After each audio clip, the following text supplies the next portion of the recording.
What's up, guys? Welcome back to Newswave. So, wouldn't you know it, yesterday morning, of course, Newswave goes up, and then like an hour or two later, Nintendo goes, oh, wait, we were supposed to announce games for this year. They at least threw one out there. That's Pikmin 3 Deluxe. We're going to go over that today, because a little bit of controversy there as well, what was going on, but looks to be Pikmin 3 Deluxe. I've been talking about Pikmin 3 as well as several others going to the Switch for a while. No big surprise there. It was just funny to see it go up like an hour or two after Newswave.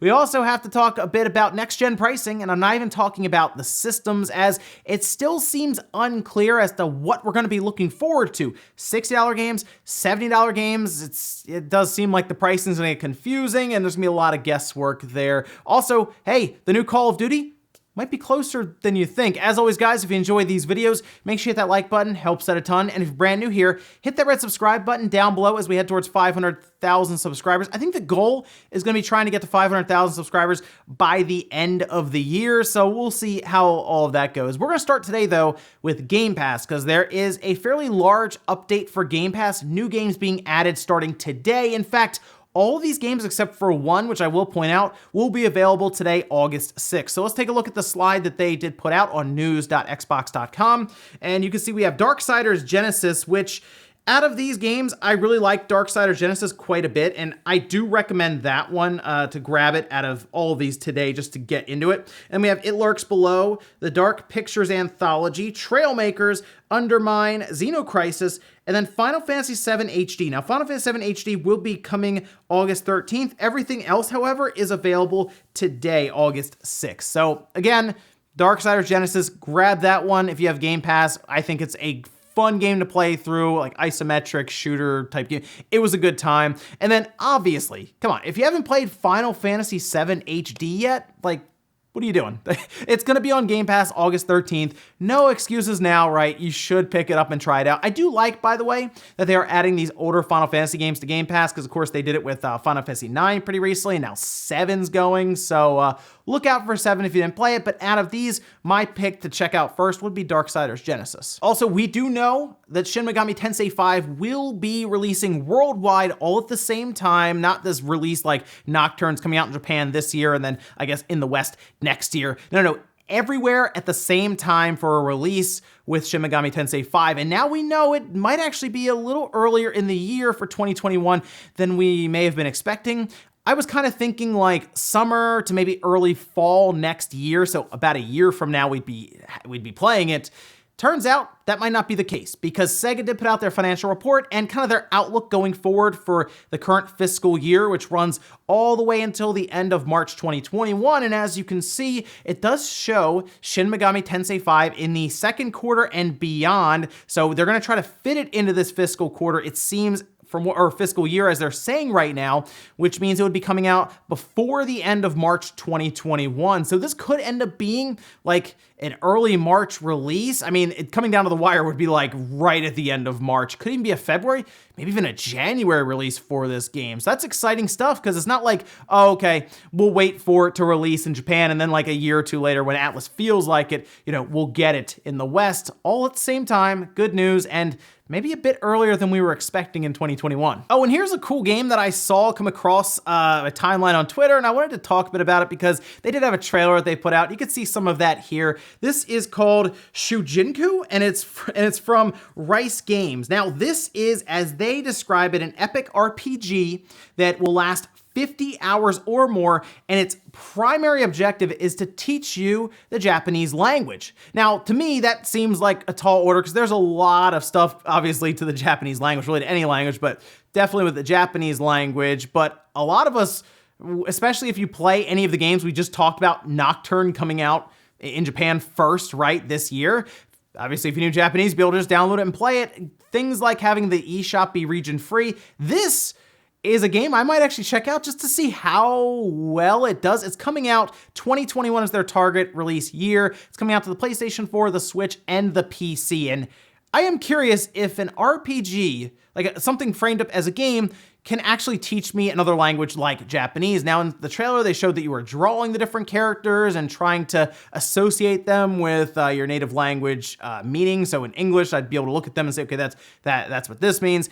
I don't know. We'll see how well that works out, but I like the idea of trying to fit it into an RPG that maybe you could even get into, and then by the end of it, you at least understand kind of what they're saying in that anime. And guys, with some of the quick news out of the way, let's get into the bigger stuff. We're gonna start right away with Pikmin 3 Deluxe. It was announced yesterday morning. Nintendo just basically dropped it on Twitter. Said, hey, look, Pikmin 3 Deluxe coming out in a couple of months, coming out at the end of October 30th. So once again, kind of similar to Paper Mario, where they're like, oh wait, we're getting down to the wire, only a couple months out. Let's just tell them about it on Twitter. We don't really need a direct for it, and if we don't have enough stuff ready to go for that, we'll just put it out there. I do still think something will show up soonish, we'll say, for Nintendo, and maybe Pikmin 3 Deluxe just didn't fit in there. You know, maybe because it's not Mario themed, that's very possible. Maybe there's a Mario themed like mini direct or something, right? Because we've been talking about Pikmin 3 Deluxe for a while, but that's also gone hand in hand with things like 3D World getting ported over from the Wii U and that 3D collection. It's kind of been something that everyone's talked about all at the same time as basically one big package of games. But we now know, yes, Pikmin 3 Deluxe coming out at the end of October. They did put out a trailer for it here as well. And of course, this is technically handheld Pikmin. We don't really refer to Hey Pikmin as anything other than a mistake, but we do at least have a few extra things added in here. Now, as described on the Pikmin 3 Deluxe page that just went up on Nintendo's website, it says, this deluxe version of the Pikmin 3 game includes new side story missions featuring Olimar and Louie, the ability to play story mode with a friend, and all DLC stages from the original release. Feeling competitive, enjoy fierce head-to-head bingo battles and online leaderboards for mission mode. Now, looking at what they've added, I really like the idea of same screen co-op. It looked like they were gonna be splitting it up. It's like split screen, which is pretty cool to have that added into Pikmin, being able to play through the entire game that way, and even through some of the new side story missions that were added here. And of course, it's a Wii U port for Nintendo, which means it's gonna be $60. That seems to be something that people are trying to figure out if it is worth it to them. I mean, if you've already played Pikmin 3 and you don't have anyone to play with, I mean, you're really gonna think about if some of that side story content, I guess, that's being added is worth it for you at that price, considering Pikmin was just $20 after all on the Wii U. I will say at least this has a bit more effort put into it than some of their other Wii U ports, which things like Donkey Kong Tropical Freeze, while that is a really good game, they added funky mode, I guess, to make the game a bit easier. And then, of course, we don't really have to go over too much about New Super Mario Bros. U Deluxe. I think that kind of speaks for itself. Something interesting happened. I think it'll be changed or rectified. It happened with, again, Tropical Freeze.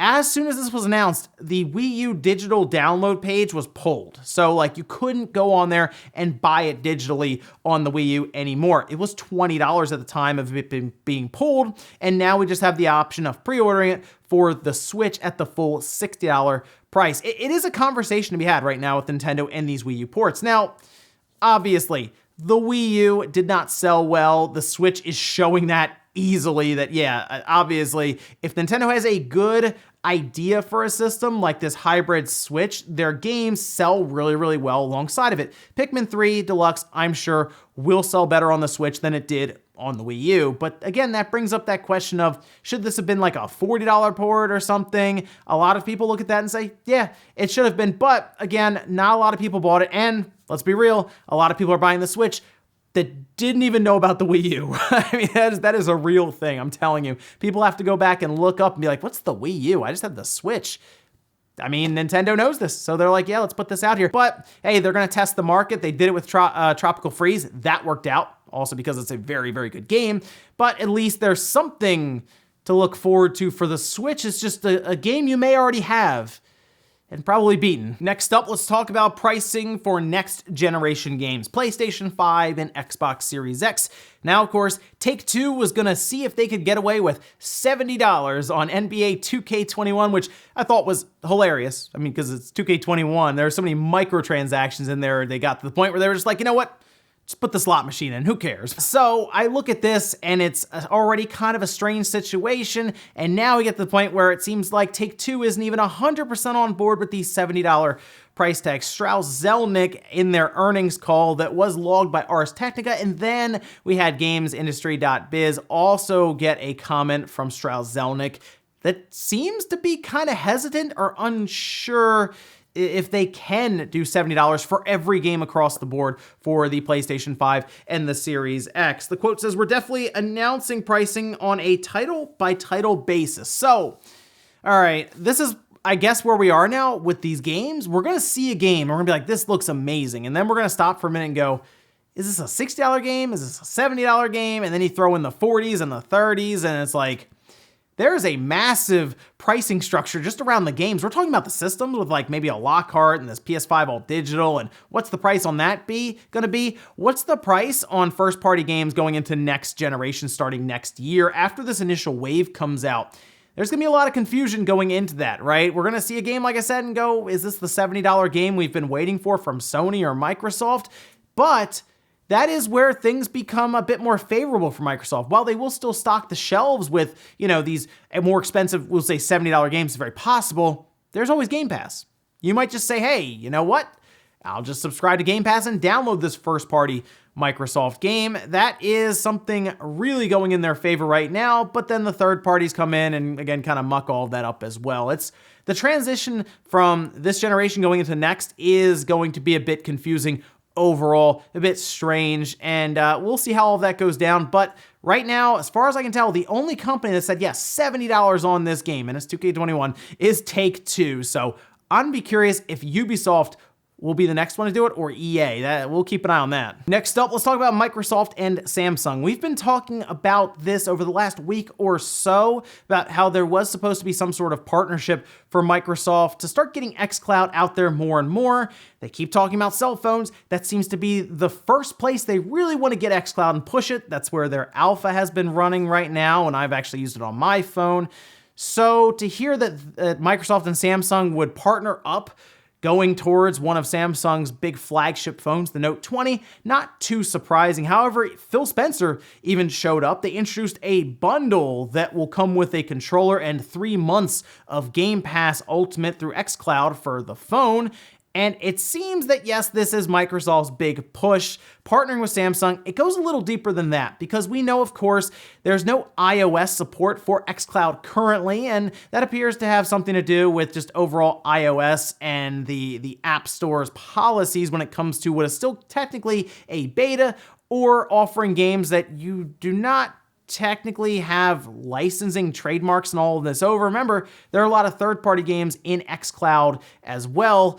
But there is something else I noticed here with Microsoft. They're going to allow you to have an app that is downloaded straight from the Galaxy Store, and that most likely is a way to get around Google's Play Store, because this will allow you to buy things in games when it comes to expansions and microtransactions. Remember, Microsoft is pushing games as a service quite a bit for their first-party stuff, and that makes sense, kind of working with xCloud and really a service that's just supposed to go on indefinitely, streaming to you. So if the games can get updates and other ways for you to spend money, that's kind of what Microsoft wants. Oh, and they also just introduced a range of phone clips and controllers for your phone. They had a little graphic here that shows some of them off. I do like the one that I guess look like little Joy-Cons for your phone.